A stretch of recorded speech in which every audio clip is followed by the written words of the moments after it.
The hour has come to advance at all costs and to die where you stand rather than give way. General Joseph Joffre, September 5th, 1914.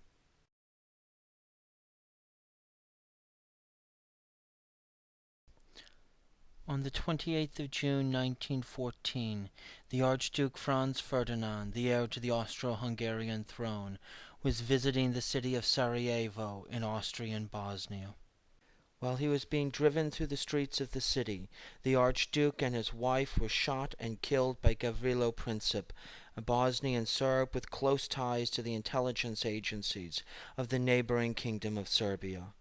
No one knew it at the time, but Princip's shot was the first shot of the First World War.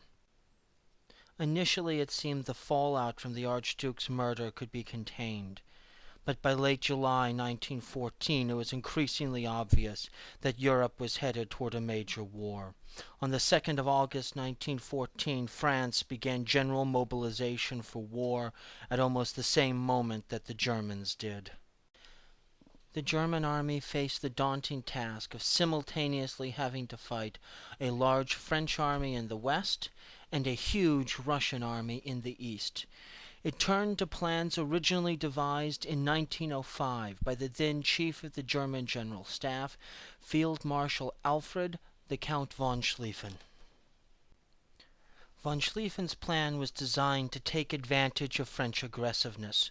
Although the exact details of the French plans were not known to German commanders, they assumed that at the beginning of any war the French would launch a massive offensive into German territory.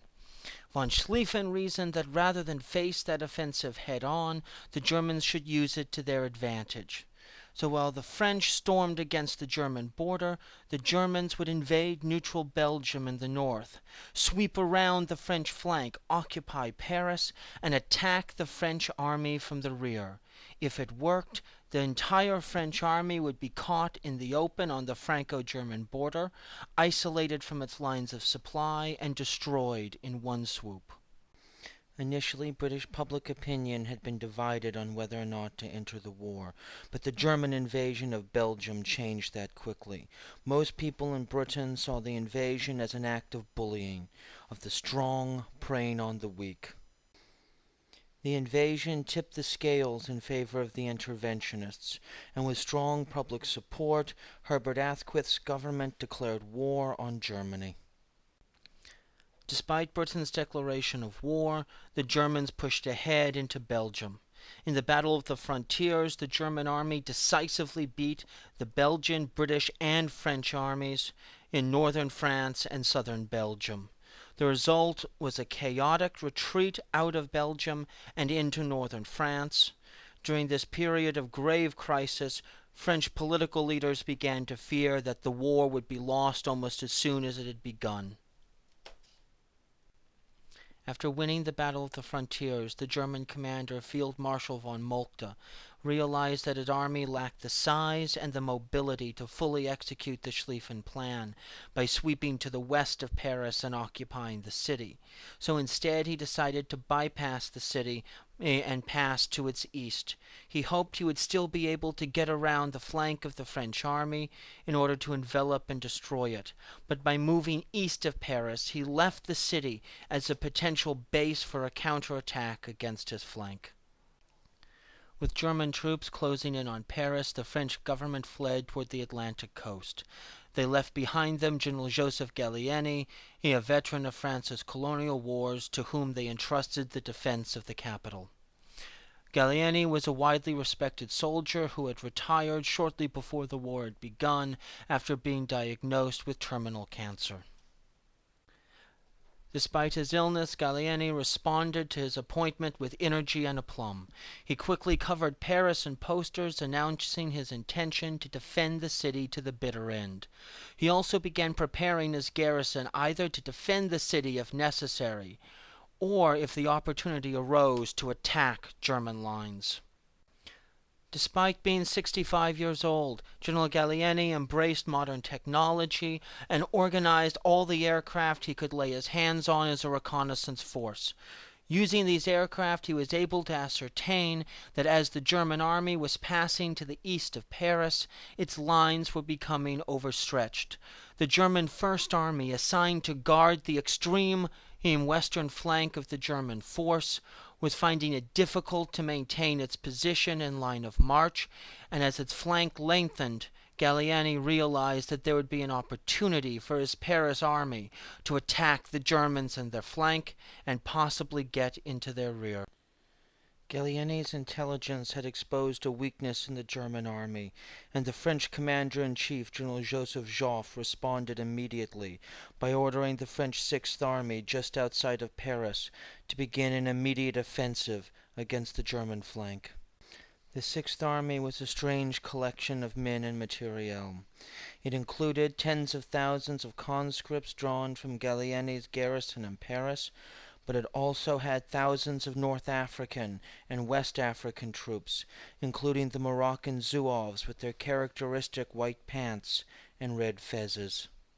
Unfortunately for General Joffre, German intelligence had detected his plan. As a result, when the French Sixth Army launched its attack on the 5th of September, they found German forces ready and waiting for them.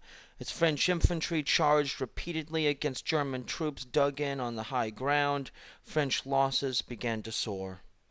With the Sixth Army's advance stalled and the German forces threatening to push forward from their positions, General Joffre ordered all available forces to the front. General Gallieni requisitioned the taxicabs of Paris in order to move French reservists to the front to reinforce the Sixth Army. The taxicabs of the Marne quickly became a symbol of French resistance against the German invasion and the willingness of the French people to do anything it took in order to defend their country. Historians, however, have often overestimated their military value. They only ever actually moved about 3,000 men to the battlefield. Nevertheless, they have come to represent total war, the willingness of societies to mobilize all of their resources for the war effort. The French Sixth Army's attack had failed, but it had created an unexpected new opportunity for other French units. General Joffre realized that as the First Army moved forces from the south and east to the north, it was creating a gap between the German First Army and the rest of the German lines. General Joffre was determined to exploit this gap. And he ordered two French armies backed up by the British Expeditionary Force to attack into that gap in order to exploit it and to attempt to force the Germans into a general retreat.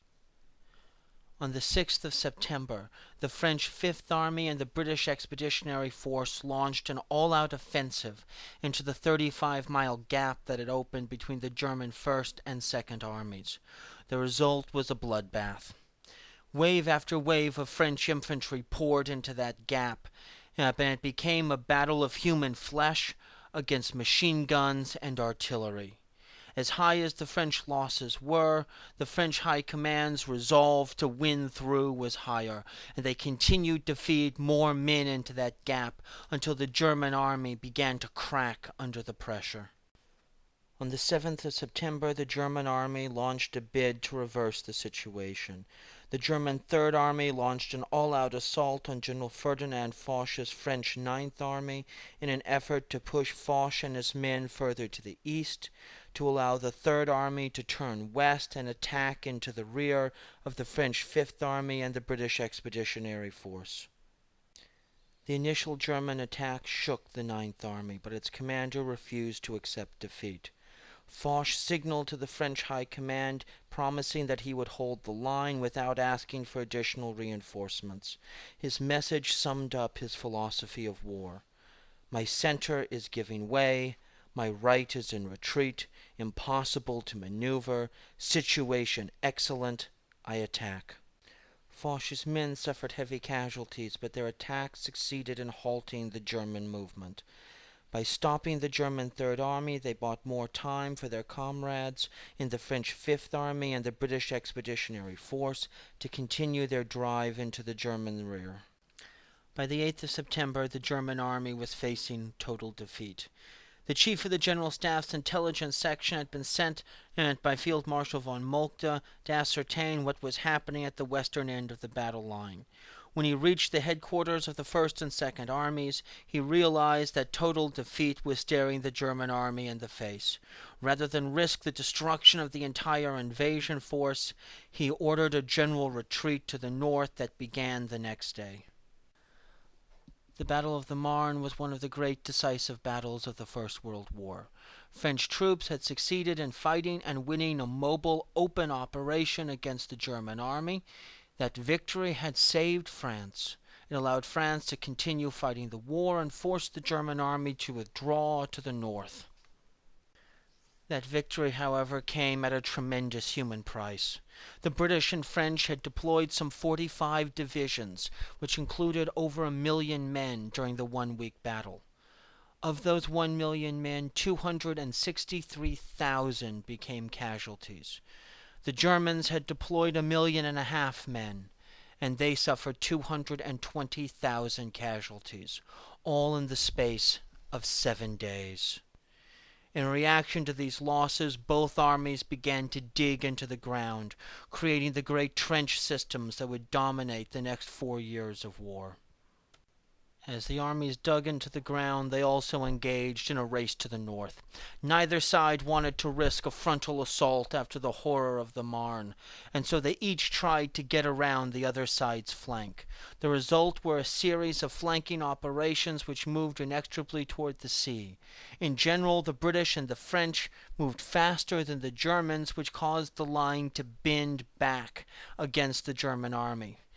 But by the end of October, the two sides had reached the English Channel. There was now a continuous front of trenches running from the Franco-Belgian border in the north all the way to the Alpine heights of Switzerland in the south. The Western Front had formed, and the Western Front would remain almost immobile for years.